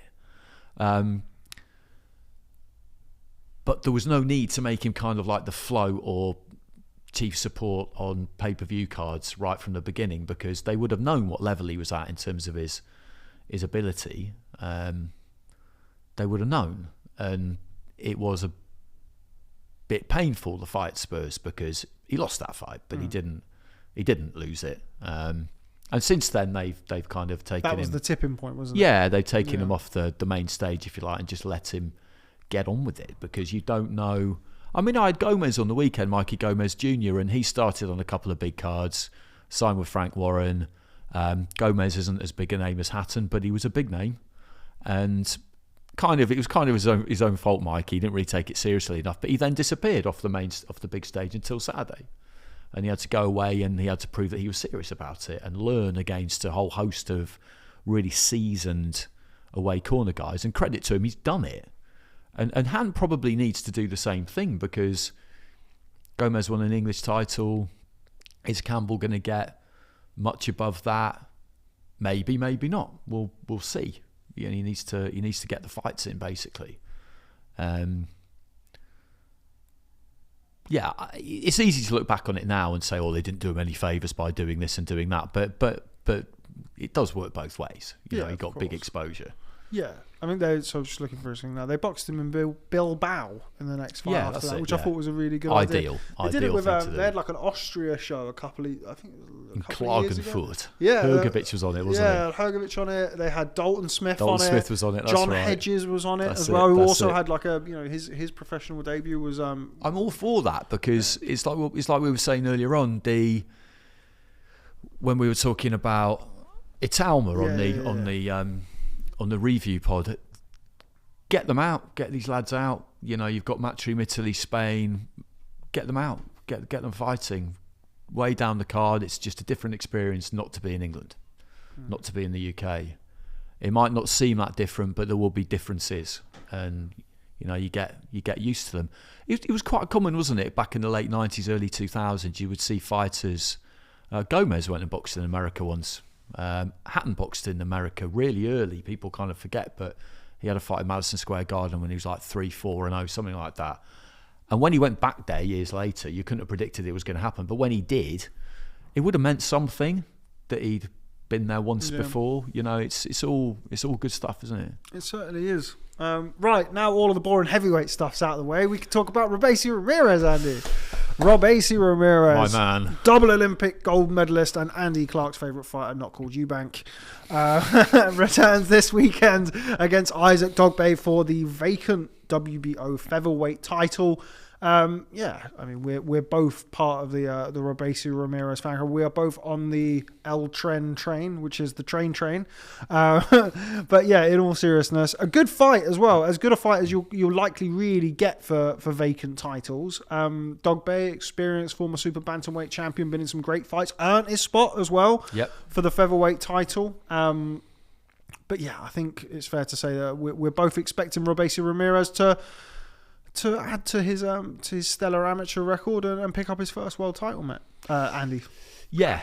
Right. He's but it's like you say, it's a good fight. Fights for vacant titles sometimes aren't that great, but this is a proper fight because Dogboe was really hot not that long ago. Yeah. Really was, and then he ran into Navarrete and ran into him again, and then ran into him again, Yeah. and it was tough. But Ramirez is, I mean, I started covering international amateur boxing from ringside probably about sort of 2014, 2015. So I didn't see Lomachenko and Usyk from ringside, so not live, like working. And in the time that I've been doing it, Ramirez is my favourite. I think he's the best fighter I've seen. And you think about some of those other Cubans like Julio La Cruz and Arlen Lopez and Lazaro Alvarez, and there's plenty of them, and plenty of fighters from other countries as well. But I just always thought he was absolutely brilliant. I mean, he won a gold in London, stepped up in weight, won another gold in Rio. There were things going on with the Cuban Federation in the interim period where he didn't box in WSB for a while. He didn't box in the World Championships in Doha. Andy Cruz won at 56, who's really good, obviously, and then made the massive leap from there all the way to 64. And you just wonder, like, where's he gone? Has he upset someone? What's happened? But he came back in time for Rio and won another gold medal. And I remember just thinking to myself, I was telling everyone, this guy is amazing. And then he signed with Top Rank and probably lost on debut.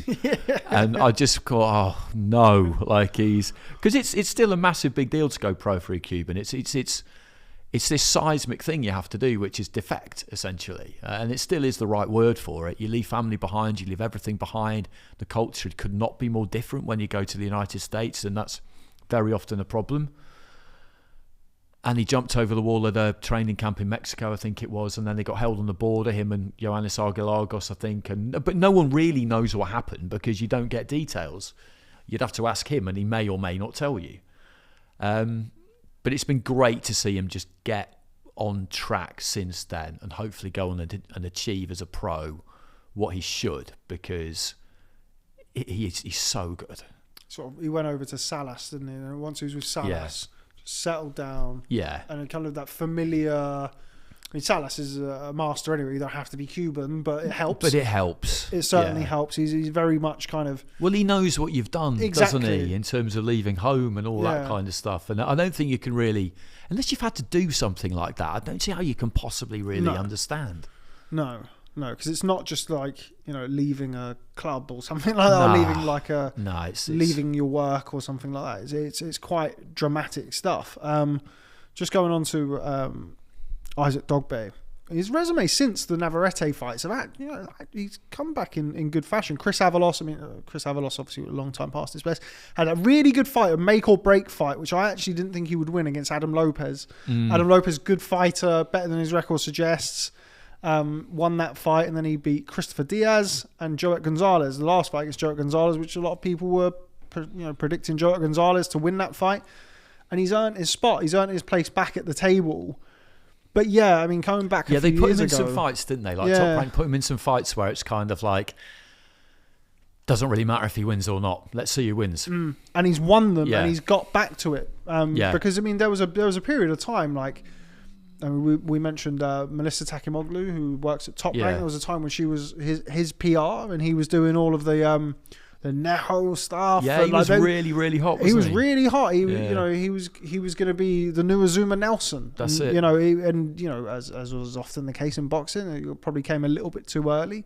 And he had those really hard fights with Navarrete, and certainly to have one fight with him, and he lost that resoundingly, and then go back in for a second time. And he was left in there a long time. Yeah, as well. Really long time. I think that was a good example of where I'm actually myself not a big fan of father-son combinations in the corner. There's been loads of really good ones, and people could, there's plenty of evidence to throw at me about that. But I think that in general, I kind of prefer not to see it. I have the dad in the corner if you want, but I don't think he should really be the one who decides whether you stay in there or not. And I thought his dad badly let him down that night, to be honest with you. Yeah, I heard all kinds of stuff in the past about. So Dogboe used to spar Frampton. Used to do a lot of sparring with Carl Frampton when he must have been a teenager at the time. And would say that when he would get caught with a shot in a round, at the end of the round, the dad would make him do press-ups and things for being caught with a shot. I mean, it just doesn't make any sense. And he doesn't train him anymore, does he? No. So he's not with him anymore. But yeah, those are the types of fights that we know they do take a bit of time. They do take some time off your career. Well, you can never be the same again afterwards, and that's why it is impressive. And it shows a good deal of mental strength to rebuild in the way that he has, because moving up in weight is the obvious thing to do when you get a decent beating a couple of times. But he's like 5'3". Yeah, he's not. He wasn't stocky and well put together. So super bantam. I'm sure it wasn't easy for him to make the weight. But it's not like you look at him and just think, oh yeah, of course, like he was always going to move up. Well, you look at Navarrete and you think, yeah, no wonder you beat him, mate. He's the size of him. Exactly. So moving up in weight is the obvious thing to do when you lose, particularly when it's at world title level. But it suited him. It has suited him, and I hope he gives a good performance against Ramirez. I'm sure he will. He's one of these guys who's very rarely going to let you down in that sense, but I think it's going to be very difficult for him. Yeah, I think so too. But again, like the last 3 fights, he had a majority decision win over Adam Lopez, majority decision win over Christopher Diaz, and a split decision win over Joe Gonzalez. So they've all been close. And he's got the rub of the green in those fights. And they're all fights that, as you mentioned there, they're kind of 50-50s, if not slightly in the other way. And he's had them and he's earned his place back at the table. But unfortunately for him, he faces what I believe, and I certainly believe will be proven on Saturday, is the best featherweight in the world in Robeisy Ramirez. Yeah, I think he probably is. I think he probably is. What I loved about watching him in WSB particularly was he could just do it any which way. He's got the schooling that they all have over there, and they really do all have it. It's not a cliche. There's no way you can't have it, because they teach it to you, and if you won't do it, then you're gone. It's as simple as that. But they can all dig in and scrap if they need to, and a lot of them really like it, and he was one of them. And often you'd see fighters just cover up and get through. Every now and again you'd see someone be more ambitious, and it generally didn't end well. I remember, and I give him a lot of credit for it, I remember Peter McGrail did that in the WSB final in Tashkent in 2016. I was there for that, and he tried to beat him, and he got stopped, I think, in the second round, and he was really down afterwards. And I just said, you don't need to worry about that. And he said, but he doesn't get many stoppages. I said, the reason he doesn't is because nobody really tries to win. Like, you try to win, and you paid the price. Yeah. But that was Troy Williamson had a similar experience the same night against Arlen Lopez. He gave it a crack and he got stopped. But he is one of these people, Ramirez, who I think he can do it any which way. And if it does require him to really dig in and take it to the trenches, I think he actually likes that. Yeah, and he's really shown massive improvements in his most recent fights. He's started to sit down on his shots a little bit more, and I think Salas has done a really good job with him. While we're hovering around all things featherweight in recent weeks, we've also seen the announcement of Michael Conlan versus Luis Alberto Lopez. I think we've spoken about it briefly on the pod in the past, but now it's been made official. How do you see that fight playing out? I like that fight for Conlan. It's on May the 27th. I think that might turn out to be one of those weekends where everyone's got a show. Chris Billum-Smith's boxing that weekend. Yeah, I think Matchroom have got one that weekend. Trying to do Wood, either Wood Lara 2, or Lara Wood 2, or Lara Warrington 7, or whatever they're on now at this stage. Yeah, I mean, in terms of the kind of gate, that won't have any effect on Michael's fight, because it's in Belfast and he'll sell that place out easy. It's a hard fight, definitely, but I think Conlan will beat him. I think technically he's a very sound fighter. And he was all but there against Lee Wood. He was all but there, and he's probably still wondering quite how He didn't win it. He didn't win. And the fact that he will never really be able to figure that out, it is still to Leewood's credit, because he found the punch that he needed to find. But I don't think it will really have done anything to Conlan's confidence. I know him relatively well, actually. I've sort of followed him in the amateurs and been up to the gym to see him and others, and he's generally been there. Mentally, he's very strong, I think. He's one of the kind of most resolute fighters I've come across. And I fancy him. I just fancy him in that fight, just to keep it together even more than he normally does, because he knows that even a split second where I don't think he even really did make a mistake against Leewood, and that's probably what will haunt you about that, is that he didn't really do anything wrong, and he still got landed on and knocked out. So he knows what can happen in there. But with him, I don't think it will make him fearful. I just think it will make him sharper.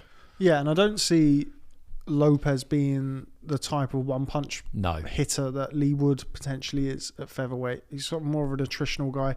Really, you're talking about fathers in the corner. I remember I think it was the first fight that I'd seen him with Luis. Well, it's the first fight I'd seen live where Lopez boxed Gabe Flores Jr.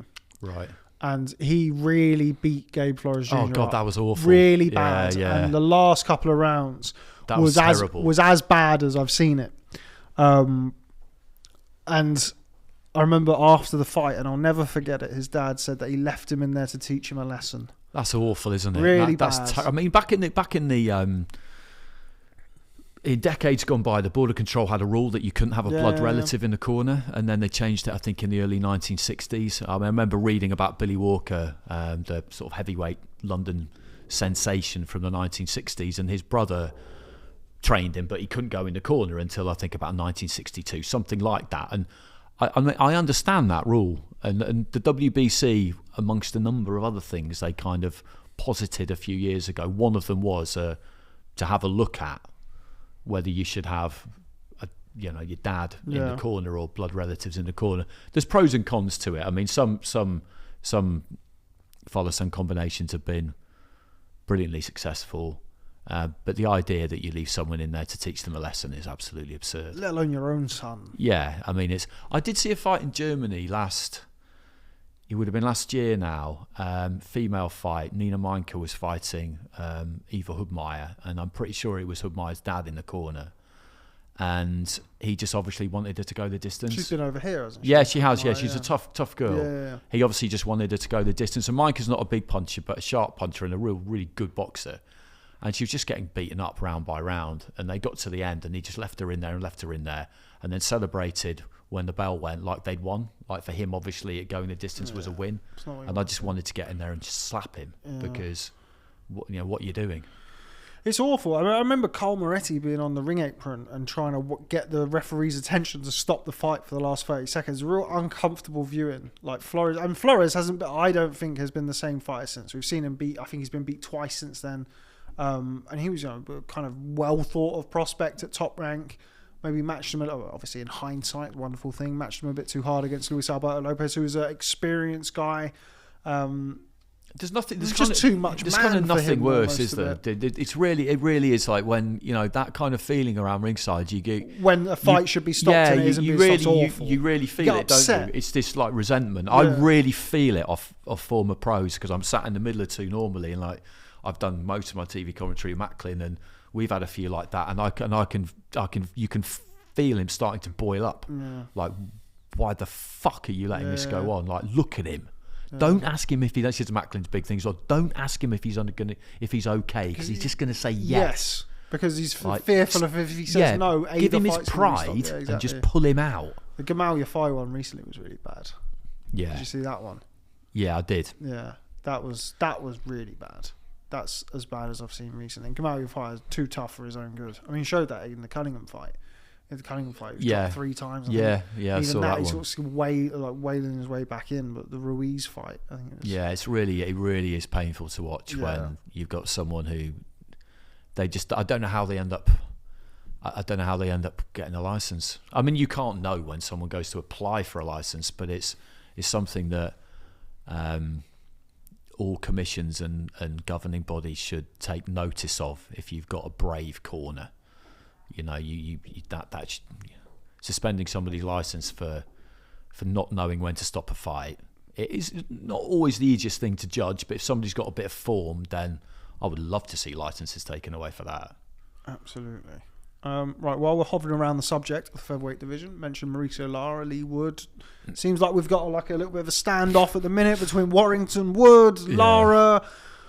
I don't really know what's going to happen. I don't know what's the most likely. It seems as though that Wood fight obviously has the contractual right for a rematch. Whether or not they can agree a deal for the end of May, I'm not too sure. So let's start on that fight first, potentially. Mauricio Lara versus Lee Wood. Do anything for you? Could you see it going any different than the first fight? It definitely does do something for me because I really enjoyed the first one. I thought it was tremendous, and it'd be over here again, wouldn't it? Because that's where the money is for sure. Lara, and that they'd pack that arena out again. And I always go on about the Nottingham Arena because Bute Froch was there, and that was just such a mega night. And everybody tells me that Lee Wood against Michael Conlan was on the same kind of level, and I'm sure Lara was too. I mean, it's a proper sporting city, Nottingham. You look at a really couple of football clubs and a really old cricket ground and all this kind of stuff. You know, there's just been loads of sport in that city for centuries, and they do really get behind them. As for whether I can see a different outcome, I'd like to say yes, but I think I might be convincing myself a little bit there because there are positives to look at if you're Lee or a Lee Wood fan, which is that he was boxing beautifully, but it wasn't like he was within touching distance of the tape. No. You know, the finishing line was a long way away, and Lara looked a bit disorganised, and you know, he definitely felt the shots from Wood at times, but I don't know if he was ever in any major trouble. You could maybe argue that he was in a couple of spells, but if you're Lara, I think obviously he won. I think you would look at that first one and think, okay, well, you know, I can grow even more from that performance, and he'll be more convinced that he'll win the second time, and in his head probably more easily. Whether that proves to be the case or not, you know, we'll wait and see. But taking positives from a defeat is something you need to do. But ultimately, if you get stopped in the 7th round, you've been stopped in the 7th round. Yeah, it's tough. Just wonder whether or not they just try and do Wood Warrington. You'd feel like surely that's a fight that would make so much sense.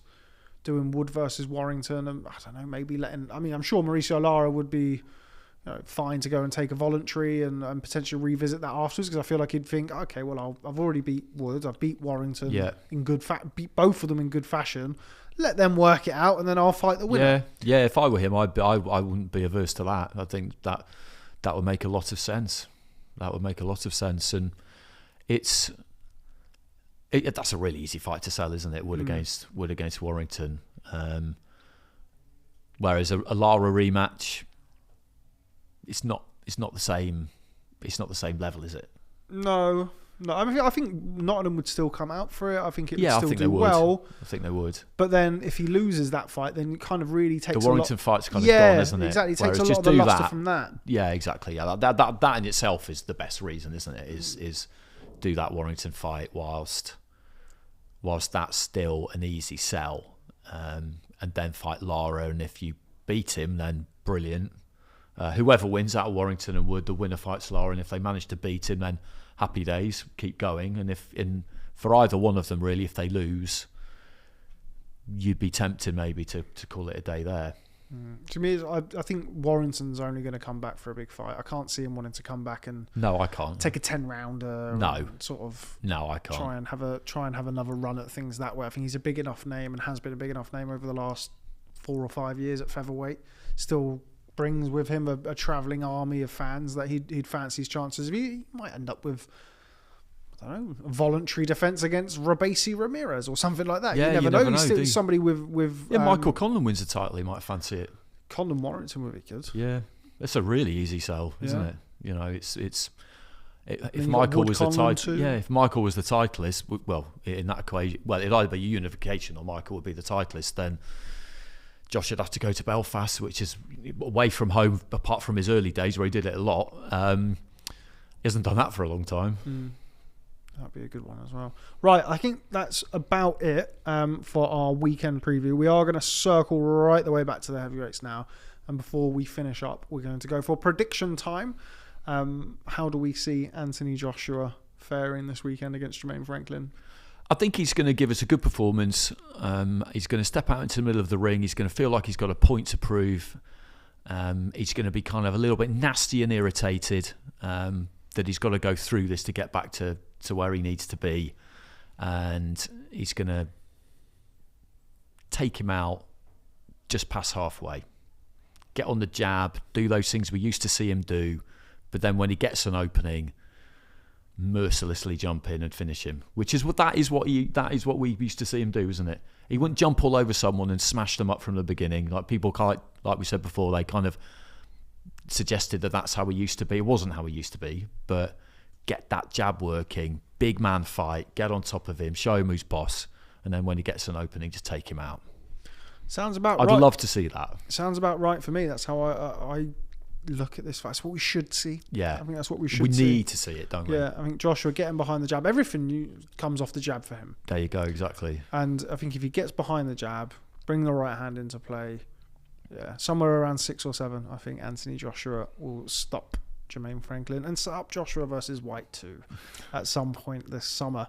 But from us, that's all we've got time for today. Let us know in the comment section how you see Anthony Joshua and Jermaine Franklin getting on this weekend, and whether or not Ramirez will add the world professional featherweight title to his stacked amateur resume. But from me, Rob Tebbutt, from him, Andy Clarke, and thankfully no Barry Jones, thanks very much for stopping by the ID Boxing podcast, and we'll catch up with you next time.